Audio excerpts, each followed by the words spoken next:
Activation दो तरह से होते हैं। एक होता है प्लैनेट लेवल पे एक्टिवेशन, जो कि दशा लॉर्ड करता है, और दूसरा है ट्रांजिट लेवल पे एक्टिवेशन, जो कि प्री एक्टिवेटेड इवेंट को या pre activated pre conceived notions को वह प्लैनेट वापस से रीएक्टिवेट करता है। अब इसको थोड़ा समझने का प्रयास करें। उसके साथ साथ एक्टिवेशन और डीएक्टिवेशन भी दो पॉइंट पे होते हैं। एक होता है हाउस एक्टिवेशन और दूसरा होता है प्लैनेट एक्टिवेशन। तो मैंने आपको दो अलग अलग चीज़ें बताई, एक एक्टिवेशन करने वाला, उधर भी दो चीज़ें मैंने बताई, और दूसरा एक्टिवेट होने वाला, उधर भी दो चीज़ें बताई। एक्टिवेट होने का मतलब क्या है? मेरे घर में बच्चा पैदा हुआ, मेरी शादी हुई, मेरा एक्सीडेंट हुआ, मुझे बीमारी हुई, मुझे चोट लगी, राइट? ये बड़े लेवल पे जो भी इवेंट्स होते हैं, मुझे जॉब लगी, ये सब एक्टिवेशन है। अब ये शुभ और अशुभ की अभी हम चर्चा नहीं करेंगे। हम ये कहेंगे कि कोई घटना घटित हुई, वो बिना एक्टिवेशन के नहीं होती है। अर्थात जब तक उसको एक लिंकेज नहीं मिला कि एक घटना घटित होनी है, तब तक वो लिंकेज पूरी तरह से परिपूर्ण नहीं होगा। अब इसमें दूसरी चीज जो आती है, जो बहुत ही इंपॉर्टेंट है, वह है कि वह घटना क्या बदली जा सकती है? उत्तर है बिल्कुल हाँ। चार्ट के अनुरूप उस घटना का एक योग है, इसलिए वो घटना पूरी तरह से वो घटना आपके जीवन में आई है। जैसे कई लोग कहते हैं कि मेरा वैवाहिक जीवन अच्छा नहीं रहा या डाइवोर्स के योग बने, इसलिए जब भी मेरे पास कोई व्यक्ति आता है कि भाई हमारी मैरिड लाइफ में दिक्कत है, या फिर यूँ कहता है कि हमें डाइवोर्स करना है नहीं करना है, उस पर जब चर्चा होती है तो मैं पहला एडवाइस यही देता हूँ कि डाइवोर्स मत कीजिए। सप्तमेश पीड़ित है, सप्तम में बैठा प्लैनेट पीड़ित है, इसलिए घटना घटित हो रही है। क्यों ना इसका अल्टरनेटिव खोजा जाए, उस मैलिक इफेक्ट को ही निकाल दिया जाए। जो इवेंट एक्टिवेट हुआ है बाय बर्थ, उसको डीएक्टिवेट करने का प्रयास किया जाए। आवश्यक नहीं है कि आपकी पहली मैरिज अगर अच्छी है तो दूसरी मैरिज, पहली मैरिज खराब है तो दूसरी मैरिज भी अच्छी होगी। 99% चांसेस है कि व्यक्ति एक मैरिज करे, दो करे, तीन करे, हर मैरिज में उसको समस्या आएगी, क्योंकि मैरिज का जो कारक है वो सेवन्थ हाउस है, जो प्रिलिमिनरी है। आप सेकंड मैरिज को, थर्ड मैरिज को, जब तक आप खुद में वो एडजस्टमेंट्स नहीं लाओगे, वो पॉसिबिलिटी नहीं होती। हाँ, कुछ केसेस में, जो कि लेस देन 2% केसेस में, री मैरिज में कंपेरिंगली बेटर रिजल्ट देखा गया है, लेकिन उसके कारक अलग है, जो अभी का टॉपिक नहीं हुआ। अब जब बच्चा पैदा हुआ, तब उसके जीवन में एक्टिवेशन कैसे हुआ? चंद्र जिस नक्षत्र में था, मान लेते हैं कि चंद्र राहु के आधा नक्षत्र में था जब बच्चा पैदा हुआ, 1970 1980 जब भी किसी का जन्म हुआ, तो उस समय उसको पहली दशा किसकी मिली? राहु की मिली। अब राहु की दशा क्यों मिली? क्योंकि चंद्र राहु के नक्षत्र में था।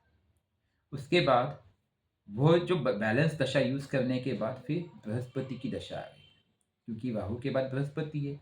अगर आप नक्षत्र सीरीज को देखोगे तो राहु के पास बृहस्पति की दशा आती है, फिर बृहस्पति की दशा 16 साल चली, उसके बाद शनि की दशा मिली। तब तक बच्चा बड़ा हो चुका होगा, वो जॉब करने लायक हुआ। अब इस सिस्टम को समझिए, पहले राहु, फिर बृहस्पति, फिर शनि। क्या मिला हमें? कि बालक का जब जन्म हुआ तो उसके चार्ट में सबसे पहले प्लैनेट जिसने उसको एक्टिवेट किया, उसके चार्ट में वो राहु था। अब राहु का एक्टिवेशन कैसे हो गया? कि मान लेते हैं कि वो एक चार्ट है मेरे पास, और उस चार्ट में उसका राहु कहीं बैठा हुआ है। कहाँ बिठाऊं? कोई बताएगा? मैं राहु को कहाँ बिठा दूं? जन्म के समय एक चार्ट में मैं राहु को कहीं बिठाता हूँ, कोई बताएगा किस हाउस में बिठा दूं? Six house. सिक्स हाउस, ठीक है। अब मैंने राहु को सिक्स हाउस में बिठा दिया, यानी कि बच्चे के पैदा होते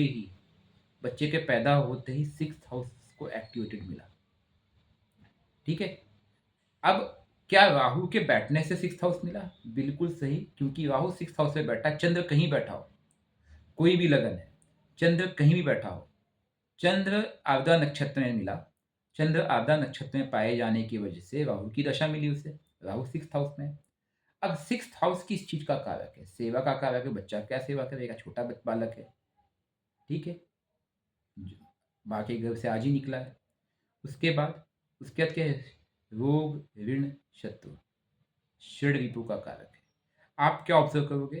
कि बालक को हेल्थ इश्यूज जनरेट होंगे, क्योंकि राहु ने वह रोल एक्टिवेट कर दिया है। अब अगर उस सिक्स्थ हाउस का लॉर्ड अगर लगन में बैठ जाए, मान लेते मेष लगन की कुंडली है।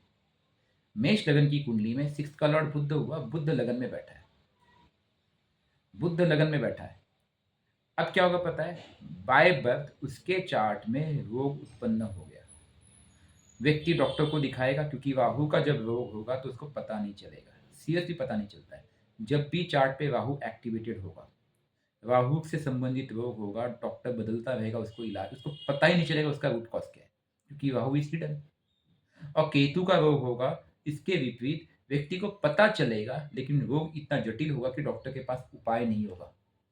That's a reality, keep that in mind. अब बचपन में राहु की दशा मिली, राहु का जो डिस्पोजिटर, राहु जहाँ बैठा है 6th हाउस में, उसका डिस्पोजिटर लगन में बैठा है, तो उस बच्चे को रोग बचपन से आना है। मैंने ऐसे केसेस देखे, बचपन में राहु की दशा मिली। एक हमारे ग्रुप में एक व्यक्ति है, is a CA by profession, लेकिन उनको पोलियो की शिकायत है। कोइंसिडेंटली राहु का इन्वॉल्वमेंट है और अष्टम की दशा बाय बर्थ मिल गई उनको। राहु ने बचपन में ही उसको एक्टिवेट कर दिया और उनको पैरों से संबंधित दिक्कत हो गई। वेरी गुड पर्सन, ठीक है, उनसे कई बार मेरी उनसे बात हुई है। अब उसके बाद उसको जुपिटर की महादशा मिली। क्या जुपिटर की महादशा मिलने पे राहु ने जो बीमारी लगाई थी वो ठीक हो जाएगी? सवाल नंबर 1, कोई बताएगा इसमें, हाँ या ना?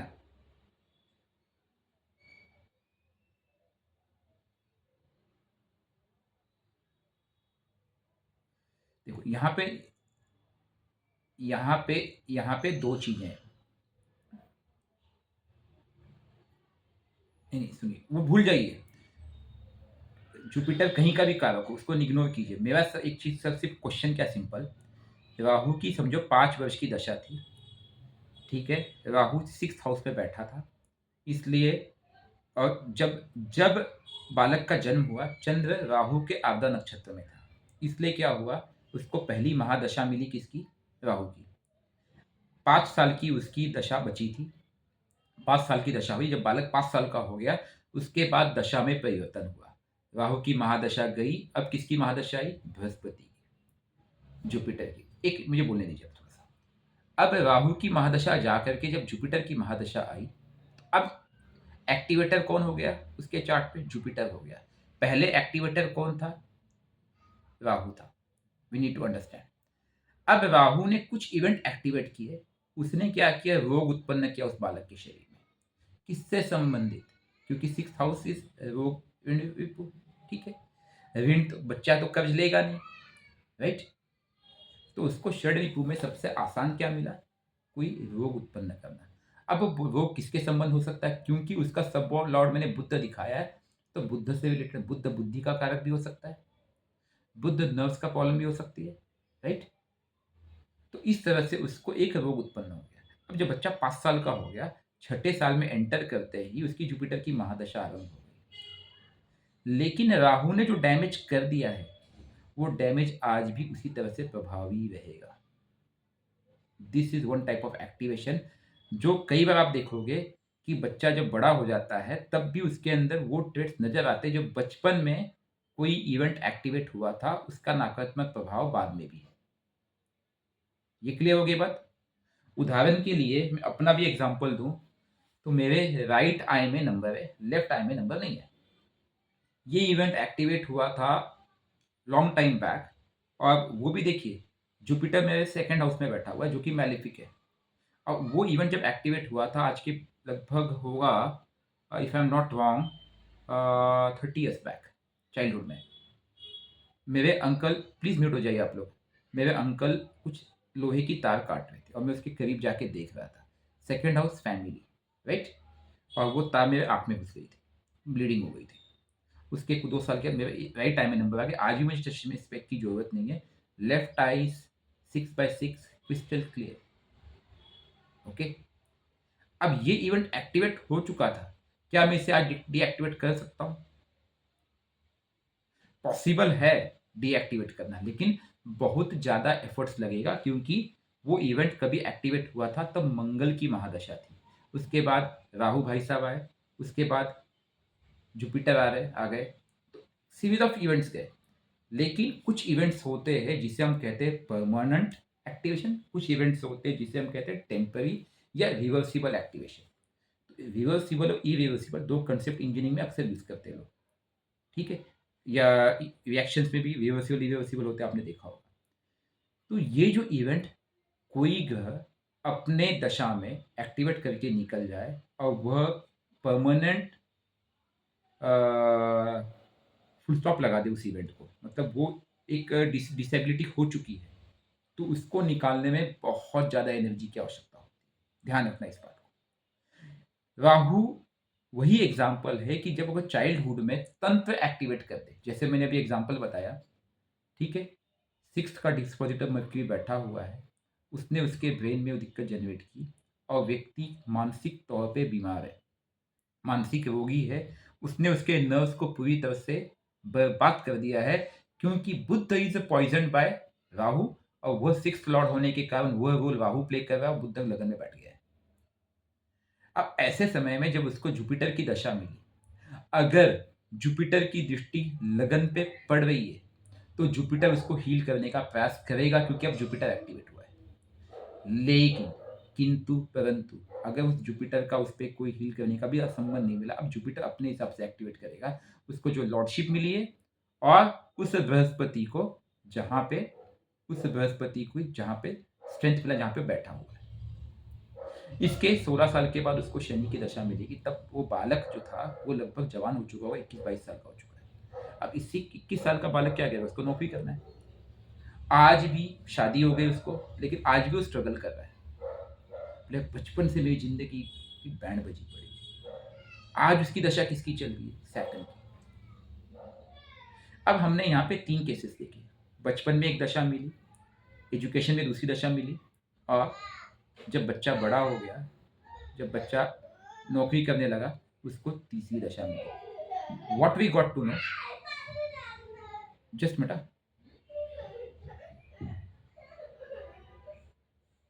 अपन, what the hell is going on यार।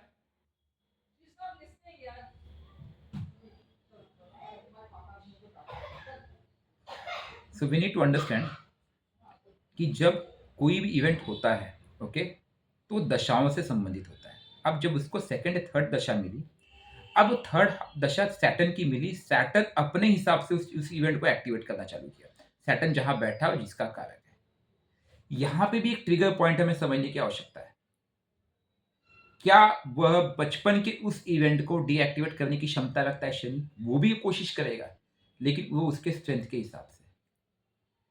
अब इसको समझने के लिए हम कुछ एग्जांपल्स लेंगे और डीएक्टिवेशन करने के कुछ मेथड समझने का प्रयास करेंगे, कैसे कैसे हम किसी भी इवेंट को डीएक्टिवेट कर सकते हैं, और साथ में हम ये समझेंगे कि कोई ग्रह ट्रांजिट में कैसे एक्टिवेशन करता है। ठीक है, तो एक चार्ट ले ले, कैसा रहेगा किसी का भी आप लोगों में से? ये एक पॉसिबिलिटी है। एक मिनट, एक मिनट, एक मिनट रुक जाइए, एक मिनट रुक जाइए, मैं कुछ बताना चाह रहा हूँ। अब इसमें एक चीज और समझने का प्रयास कीजिए आप लोग। जो ग्रह है आपके चार्ट में, वो डुअल रोल प्ले करता है। एक, जिस जगह पे बाय बर्थ बैठा हुआ है, और दूसरा वो जहां पे ट्रांजिट कर रहा है। We need to understand that way. जिस ग्रह की दशा चल रही है, जैसे अभी हमने देखा कि जन्म के समय वो 6th हाउस में था, उसके कुछ महीनों बाद वो 7th में, वो 5th में जाएगा, क्योंकि राहु उल्टा घूम रहा है। ठीक है, तो बाय ट्रांजिट रूल भी वह ग्रह अपना एक्टिवेशन प्रभाव डालेगा। वी नीड टू अंडरस्टैंड, इस रूल को भी ध्यान रखना। Rule number 1, by placement in the birth chart. Rule number 2, by transit in the same birth chart. Clear? ये 2 रूल आपको ध्यान रखना है। ओके, अब एक मिनट मैम, मुझे बताने दीजिए ना मैम, प्लीज बताने दीजिए। ठीक है, अब यही राहु ट्रांजिट में जहां जहां टच करेगा, वहां वहां वही रिजल्ट जनरेट करेगा, जब जहां पे वो दशा लॉर्ड बैठा हुआ, जहां से उसने एक्टिवेशन थ्योरी चलाई है। अब इस बच्चे के केस में 5 साल की अवधि में वो 3 राशियां बदलेगा, क्योंकि राहु एक भाव में, एक हाउस में 1.5 साल रहता है। 6th हाउस से वो पहले 5th में जाएगा। 5th में जाते ही एक बालक का सेट, देखिए देश काल पात्र यहाँ पे इस तरह से देखा जाता है। एक बालक के लिए 5th हाउस क्या है? उसके प्राइमरी स्किल्स, लर्निंग एबिलिटीज वहाँ पे ट्रिगर करेगा। उसके बाद उसके 1.5 साल के बाद, कुछ महीनों के बाद, पहले 5th में गया, उसके 1.5 साल के बाद कहाँ चला गया? 4th में गया। 4th क्या है? उसके माँ का घर, वहाँ पे प्रभाव डालेगा। उसके बाद क्या है? 3rd में गया। 3rd क्या? उसकी कम्युनिकेशन, वहाँ पे प्रभाव डालेगा। और उसके बाद उसकी दशा समाप्त हो जाएगी। अब वो रोल उसने किसको दे दिया? वो बोला अब मैं इस राज्य का किंग नहीं रहा, अब मैं रोल जुपिटर को दे देता हूँ। तो राहु ने पहले बाय बर्थ उसकी प्लेसमेंट के हिसाब से, बुद्ध के पोजिशनिंग के हिसाब से उसने यहाँ पे एक एक्टिवेशन कर दिया है कि मैं उसको प्रॉब्लम दूंगा। और दूसरा, वो प्रॉब्लम कैसे जनरेट कर रहा है स्टेप बाय स्टेप, उसके रिलेशनल प्रॉब्लम जनरेट कर रहा है उसके चार्ट में। ऐसे ही कोई ग्रह जब ट्रांजिट करता है, जिसकी दशा चल रही हो, वी नीड टू अंडरस्टैंड, जिसकी दशा चल रही हो, वह पूरे हाउस में अपने रोल को एक्टिवेट करता है, जो उसे रोल मिला है by house, by placement, by कारक। कारक बहुत इंपॉर्टेंट है। राहु मैलेफिक है बाय नेचर, उसका स्वभाव। राहु बाय प्लेसमेंट भी मैलेफिक है इस चार्ट में, क्योंकि 6th हाउस में बैठा हुआ है। तो जब कोई ग्रह मैलेफिक है बाय नेचर, वही ग्रह मैलेफिक है बाय स्वभाव, ओके, बाय एस्पेक्ट भी यहाँ पे काम करेगा बिल्कुल। लेकिन बाय, जब मैं ट्रांजिट देखता हूँ, तो मैं ट्रांजिट में बाय एस्पेक्ट को उतना रोल प्ले नहीं करते देखता हूँ। जो मेरा अनुभव कहता है, बाय ट्रांजिट वो नेटल चार्ट में की जो पोजीशनिंग है उसके हिसाब से रोल प्ले करेगा। ठीक है।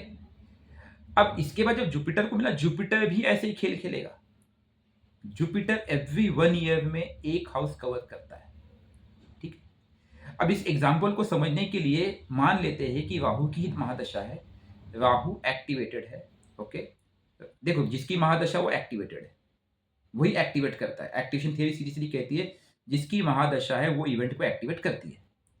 अब राहु की महादशा है, राहु की अवधि मान लेते कि उसको 10 से 12 साल का समय चल रहा है, अभी भी है। जब वो राहु लगन के ऊपर ट्रांजिट करेगा, तब वो बहुत मेजर रोल प्ले करता है। अब वो मेजर रोल कैसे प्ले करता है पता है? जैसे ही वो हाउस को टच करेगा, अगेन जैसे बुध बैठा लगन में, जैसे ही वह हाउस को टच करेगा 30 डिग्री का होगा, क्योंकि राहु उल्टा चल रहा है। उल्टा चलने की वजह से जैसे उसने 30 डिग्री को टच किया, उसने फर्स्ट हाउस में एंटर किया। मान लो कि उसकी बुद्धि, उस व्यक्ति की बुद्धि, वो बालक अब 10-12 साल का हो चुका है, क्योंकि मैंने बोला उसको मान लेते 12 साल का समय है।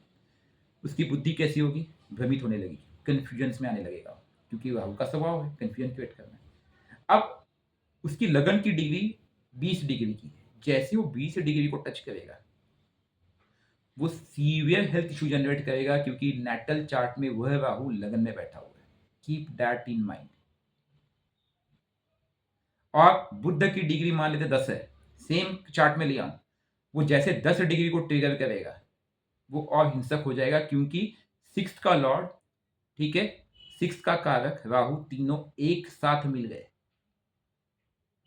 यह केस बहुत ही डिस्ट्रक्टिव होता है। और यहाँ पे 2 इवेंट एक्टिवेट हो गए, उसके ऊपर कोई तंत्र चला देगा, कोई सीवियर तंत्र ला करके उसको प्राणघातक हेल्थ इशू जनरेट कर देगा। ओके, अब इसको डीएक्टिवेट करने की सिस्टम क्या होती पता है? प्रभाव किसने डाला? राहु ने। किस पे डाला? प्लैनेट पे। प्रभाव किसने डाला? राहु ने। किस पे डाला? लगन पे। अच्छा, वो जो लगन है, यहाँ पे स्वभाव और प्रभाव की थ्योरी को अगर हम पुरानी क्लासेस को देखें, वो जो लगन है वह इटसेल्फ एक प्रभाव में है, जिसे हम कहते हैं उस नक्षत्र के प्रभाव में जिसमें बैठा हुआ है। और वो जो प्लैनेट बुध है वो भी किसी नक्षत्र में बैठा है, जैसे मैंने कहा आर्द्रा नक्षत्र में बैठे हुए। आर्द्रा नक्षत्र में सॉरी मैंने इसको बिठाया था, मून को ऊपर बिठाया था। मान लेते हैं कि लगन की डिग्री 5-10 डिग्री मैंने बताई, ठीक है, तो पहला ही नक्षत्र हो गया, अश्विनी नक्षत्र में बैठा हुआ है। तो हमें उस अश्विनी नक्षत्र को रोल प्लेयर करते देखता है कि वह उधर डीएक्टिवेट कर सकता है। अब इसको विद एग्जांपल हम स्टडी करेंगे, मैं स्क्रीन शेयर कर रहा हूँ, तब आप लोग को और क्लियर होगा मैं कहना क्या चाहता हूँ। ठीक है। अब ये क्लास थोड़ी लंबी होनी चाहिए थी, बट हो सकता है कि हम इसको 2 सेशन में कल भी कंटिन्यू करें। ओके, अब मैं यहाँ पे एक चार्ट बनाता हूँ आपके सामने, इसको समझाने के लिए कि इवेंट एक्टिवेट कैसे होता है। एक्टिवेशन डीएक्टिवेशन करने के लिए हम बोलते हैं उपाय, क्योंकि देखिए मेरी एस्ट्रोलॉजी की थिंकिंग हमेशा से ये रही कि अगर कोई समस्या आई है तो उसका उपाय होना चाहिए, और उसका उपाय कैसे बनता है, ये क्लास इसलिए बहुत इंपॉर्टेंट हो जाती है। ठीक है, कंफ्यूजन होगी तो क्लास को वापस देखना मैं जब अपलोड करूंगा। ओके,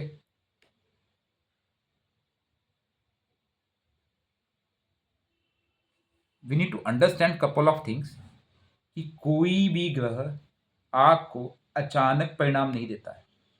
ग्रह दशा लॉर्ड के परमिशन के बिना भी आपको फल नहीं देता है। लेकिन कोई ग्रह पहले से ही कोई इवेंट एक्टिवेट कर दिया है तो दशा लॉर्ड के पास वो क्षमता अगर नहीं है उसको डीएक्टिवेट करने की, तब भी रिजल्ट नहीं मिलता है। अब ये एक बर्थ चार्ट है। ओके, यहाँ पे लगन है। ओके, अब उदाहरण इस समय राहु किस नक्षत्र में, किस राशि में ट्रांजिट कर रहा है, कोई बताएगा? 11 नंबर। तो हम एक काम करते हैं, काम करते हैं, कुंभ लगन की कुंडली दिखाते हैं, बेटर रहेगा। ओके, कुंभ लगन की कुंडली आप में से किसी की है? बिल्कुल। अगर आप शिव जी से कनेक्टेड नहीं होंगे, अपने इष्ट से कनेक्टेड नहीं होंगे और दशा फेवरेबल नहीं होगी, तो 99.9% चांसेस है कि जैसे ही राहु ने कुंभ लगन को टच किया होगा, आपको मन जो है, ये आपका जो सबकॉन्शियस माइंड है, भ्रमित हुआ होगा, कंफ्यूजन बड़े होंगे। ठीक है। नंबर 2, लगन की जो डिग्री है, अगर मैं कहता हूं आपकी लगन की डिग्री, अभी राहु शायद 18-19 डिग्री का है, आपकी लगन की डिग्री अगर 18 है, राहु ने जैसे जैसे टच किया होगा, देयर आर मेजोरिटी चांसेस कि आपके ऊपर राहु का प्रभाव पड़ा होगा in the form of some occult.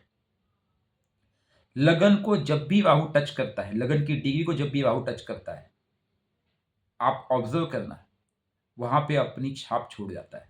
अब ओकल्ट किस फॉर्म में आता है? पित्त के रूप में आ सकता है। ओकल्ट किस रूप में आ सकता है? वह तंत्र के रूप में आ सकता है, और व्यक्ति बीमार पड़ सकता है। अब अगर यह लग्नेश शनि सूर्य के साथ बैठ जाए तो व्यक्ति को क्या आ जाएगा? हार्ट की समस्या आ जाएगी। यह लग्नेश शनि बुध के साथ बैठ जाए, बुध के नक्षत्र में बैठ जाए, तो उसको नर्व्स की प्रॉब्लम आ जाएगी। यह लग्नेश शनि वीनस के साथ या वीनस के नक्षत्र में बैठ जाए, उसको किडनी की समस्या बन जाएगी। आप खुद डिकोड करना, इस तरह के इवेंट्स होंगे। ओके, क्योंकि यहाँ पे लगन और लग्नेश दोनों का मेजर रोल है। अब इसको डीएक्टिवेट करने के लिए मैं क्या करूंगा पता है? मैंने ये देखा कि लगन पे राहु ने प्रभाव डाला, लेकिन लगन पे और किसका प्रभाव है? बाय बर्थ नक्षत्र का। लगन इन 27 नक्षत्रों में से किसी नक्षत्र में। एम आई राइट रॉन्ग? और अगर लगन लगन अगर 18 डिग्री का है, लगन अगर 18 डिग्री का है, तो if I am not wrong, Kumbh में 18 डिग्री का लगन आई थिंक शतभिषा नक्षत्र होगा। करेक्ट? अगर शतभिषा नक्षत्र होगा तो मैं क्या करूंगा पता? मेरे पास बहुत सिंपल सा उपाय है, बहुत सिंपल सा उपाय है। मैं क्या करूंगा, क्योंकि शतभिषा नक्षत्र के प्रभाव वाले उस लगन पे राहु ने अपना प्रभाव छोड़ा है, तो मैं राहु को उस शतभिषा नक्षत्र से डिस्कनेक्ट करने का प्रयास करूंगा। अब मैं डिस्कनेक्ट कैसे कर सकता हूँ? एक बहुत आसान सा तरीका है, ये बहुत पुरानी विधि है, बहुत पुरानी विधि है, बट प्रॉब्लम ये है कि हम इसको ना समझ नहीं पाया सर। ठीक है, उसको मैं करने का कैसे प्रयास करूँ मैं अभी आपको दिखाता हूँ, क्योंकि मैं अपनी स्क्रीन शेयर करनी पड़ेगी मुझे इसके लिए, then it will be very clear कि कैसे करना है। Okay, layout, I think it's layout. Okay,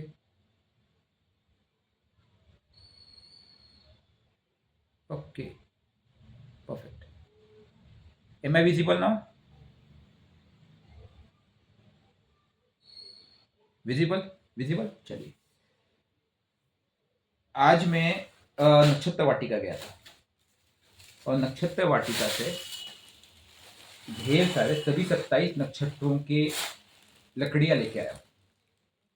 कोशिश की कि मैंने थोड़ी सूखी लकड़ियां ली। अब या आप स्क्रीन पे आपको क्या विजिबल है कि नक्षत्र वाटिका के हिसाब से शतभिषा नक्षत्र का जो पेड़ है वो कौन सा है? कदम। अब मैंने क्या किया, मैंने कदम की लकड़ी लाई। ओके, तो आपके सामने है ये, अलग अलग मैंने सबको अलग अलग इसमें रखा है पाउच में स्पेशली। ये कदम की लकड़ी उठाई मैंने, ठीक है। ओके, इस तरह इसकी पत्तियां भी कुछ है। अब इस लकड़ी को मैं लूंगा और इसको मैं काटने का प्रयास करूंगा with our fifth house activation, जिसे हम कहते हैं अपने इष्ट मंत्र के साथ। कल हमने चर्चा की थी बक्ष की लकड़ी के लिए, गुड़ बक्ष, जो कि जनरल यूज होता है। फिर मैंने क्या कहा था, नहीं, एक्टिवेशन थियरी के हिसाब से इसको डीएक्टिवेट करने के लिए जिस प्लैनेट को काटना है आपको, जिस समस्या को काटना है, क्योंकि अभी हेल्थ इशू है उस चार्ट में, तो मैं उसकी लकड़ी दूंगा। किसकी? जिस नक्षत्र में लगन बैठा हुआ, लगन मतलब हेल्थ हुआ। अगर आपको ऐसे चार्ट दिखते किसी को हेल्थ इश्यूज है, तो डेफिनेटली राहु हर 18 साल में लगन को एक बार टच करके जाता है। आपको चार्ट उतना देखना भी नहीं आता, पास में मत जाइए कि कब ये इवेंट हुआ होगा, इतना रिसर्च में मत पढ़िए। हमारे लिए इंपॉर्टेंट है उसका उपाय करना। जिस समय भी इवेंट जनरेट हुआ होगा, हम तो डेट भी बता सकते हैं, ठीक है, जब राहु ने ट्रांजिट किया होगा, राहु की एक्टिवेशन थ्योरी बनी होगी। आपको कुछ नहीं करना है, आपको उस नक्षत्र की डिग्री देखनी है, शतभिषा नक्षत्र। अब आपको उसकी लकड़ी लेनी है और अपने इष्ट मंत्र का जाप करते, उससे प्रार्थना करना है, पहले संकल्प लेकर के कि भाई शतभिषा नक्षत्र से संबंधित जो भी राहु का तंत्र जुड़ा हुआ है उसको नष्ट कीजिए और उसको काटना शुरू कीजिए। सर्वोत्तम तरीके में काटो आपके सामने। अब कोई व्यक्ति कहता है, ओ जैसे ओम नमः शिवाय जाप, ओम नमः शिवाय, ओम नमः शिवाय, बीच में संकल्प लीजिए कि भाई इस व्यक्ति का नाम लेकर के, गोत्र का नाम लेकर के, ठीक है, और इसके नाम पे जो भी राहु का तंत्र लगा हुआ है इस नक्षत्र में, शतभिषा नक्षत्र में, उसको काटना है। यह एक रेमेडी है। आपने डिस्कनेक्ट करने का प्रयास किया उस राहु को विथ द हेल्प ऑफ उस नक्षत्र की लकड़ी। दूसरा तरीका क्या है, इसको अग्नि में समर्पित किया जाए। अगर इस कदम की लकड़ी, ठीक है, समीधा के रूप में यूज करके, अगेन आई एम सेइंग, हवन किया जाए फॉर दशा लॉर्ड, क्योंकि ये रोल प्ले कौन प्ले करेगा? दशा लॉर्ड। और स्पेशली अगर दशा लॉर्ड अपनी दृष्टि डाल रहा हो, तो यह प्लैनेट, यह तंत्र अपने आप डीएक्टिवेट हो जाएगा। अब कोई व्यक्ति कहता है कि भाई मेरे माँ बाप का चार्ट नहीं मेरे पास, मेरा चार्ट है, मेरी माँ को बड़ी दिक्कत होती है। तो आप देखोगे आपके चार्ट में, अभी जैसे कुंभ लगन की कुंडली 11 12 1 2, तो यहाँ पे 2 नंबर आया। वीनस आपका फोर्थ लॉर्ड है। वीनस मान लेते हैं कि लगन में बैठा बिठा देता हूँ मैं, या वीनस को मैं कहीं बिठा देता हूँ, चलिए 7th हाउस में बिठा दिया मैंने वीनस को। व्यक्ति कहता है कि मेरी माँ को बहुत दिक्कत है। मैं उससे कहूंगा ठीक है, वीनस किस नक्षत्र में बैठा भाई साहब? वीनस जिस नक्षत्र में बैठा होगा, again I am saying, Venus जिस नक्षत्र में बैठा होगा, मान लेते हैं वीनस को हम किस नक्षत्र में बिठा दें? एनीवन? 5 नंबर की राशि है, कौन सा नक्षत्र बनेगा? 5 नंबर की राशि है, कौन सा नक्षत्र बनेगा? हाँ, मघा बनेगा। परफेक्ट, ठीक है, मघा या पूर्व फाल्गुनी, मघा या पूर्व फाल्गुनी। तो मैं कहूंगा भाई मघा में बिठा दिया, तो मैं क्या कहूंगा, वट वृक्ष की लकड़ी लूंगा, ठीक है, और हाँ, मघा की लकड़ी, वट वृक्ष की लकड़ी दूंगा, और उससे मैं संविधा बना करके उसमें मैं हवन करूंगा। स्पेशली ध्यान रखना, हवन में जिसकी दशा चल रही है, अभी आपकी शनि की दशा है, तो शनि संबंधित हवन सामग्री, अगर आपको वो भी नहीं समझता है तो सतनजा ले लीजिए, ठीक है। सतनजा उदाहरण के लिए आपको दिखा देता हूँ। ओके, 7 तरह के अनाज होंगे, ठीक है, देख लीजिए आपके सामने, ठीक है, 7 तरह के अनाज होंगे ये। इसको लीजिए, बाकी हवन सामग्री, और पीली सरसों का अवश्य यूज करना है अगर राहु का तंत्र काटना है तो। दूसरी चीज, इसके साथ साथ आपको एक सामग्री और यूज करना है, वो है सरसों का तेल। ओके, इसको यूज करके आप हवन कीजिए, या फिर वट की लकड़ी आपके पास होगी, पतली लकड़ी लीजिए और उससे आप अपने इष्ट मंत्र का जाप करते हुए, संकल्प लेते हुए, इस तरह से आपको तंत्र काटना है। इसमें ध्यान रखना, चाकू का यूज मत कीजिए, हाथ कट जाएगा। सरोता से बेहतर कुछ नहीं होता है जो लोग सुपारी काटने के लिए यूज करते हैं, यकीन मानिए। इसलिए आप देखोगे तांत्रिकों के पास ये चीज होती है अक्सर। यह डीएक्टिवेशन का एक मेथड है which can be used properly, तरीके से। किसी भी इवेंट को आप डीएक्टिवेट करने का प्रयास कर सकते हो, किससे संबंधित। मान लेते कि आपको किडनी की डिसऑर्डर है, किडनी का रोग कौन देता है? वीनस। वीनस किस नक्षत्र में बैठा है? उसकी लकड़ी लाके डीएक्टिवेट कीजिए। आपको हार्ट की प्रॉब्लम है, हार्ट का कारक कौन है? कौन है हार्ट का कारक? एनीवन? सन। सूर्य किस नक्षत्र पे बैठा है? उसकी लकड़ी को लाकर के यूज कीजिए। Can this B use? अभी तक मुझे बताइए, हमने जो डिस्कस किया, is it logically seems correct? आप खुद देखिए ना। और इसको मैंने प्रयोग में लाया है to my success, trust me. ये लकड़ियां मैंने क्यों लाई पता है? अगर आपको कोई व्यक्ति बोलता है मेरे पास डेट ऑफ बर्थ नहीं है, कुछ मत कीजिए, ये 27 नक्षत्रों के सभी चीजों को इकट्ठा कीजिए, ये मैंने जो इकट्ठा किया है, इसको एज संविधा बनाइए, मिक्स कीजिए, कराइए हवन, हर समस्या का निदान होगा। हफ्ते हफ्ते में एक दिन कराना चालू कीजिए, रिजल्ट आना चालू हो जाएगा। बोलिए।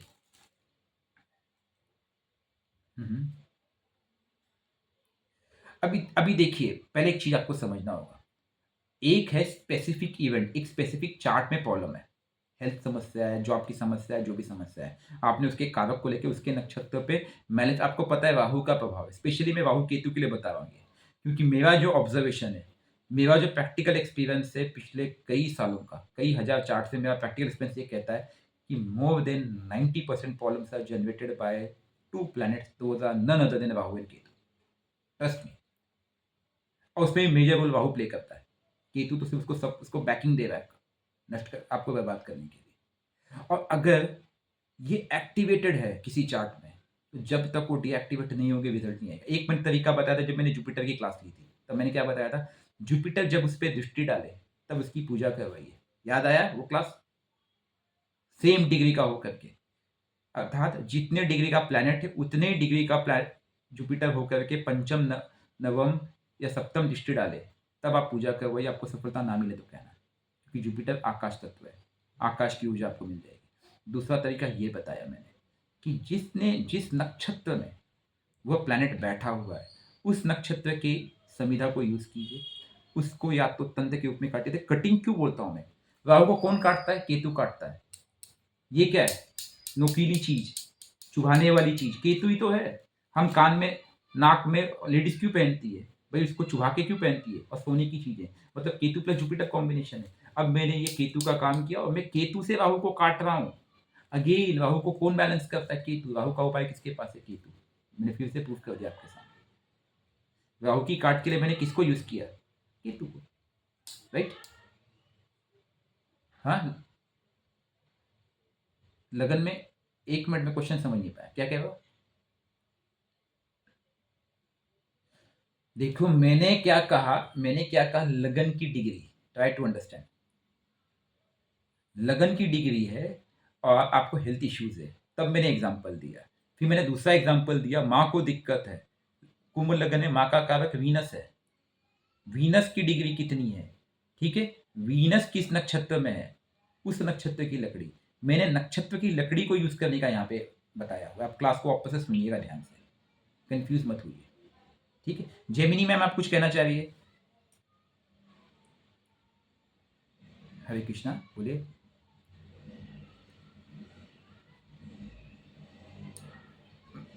मैं ठीक है, ठीक है ma'am, okay, okay ma'am, call you later, no issue, fine, okay. Next question, next, I will call you, okay, बोलिए।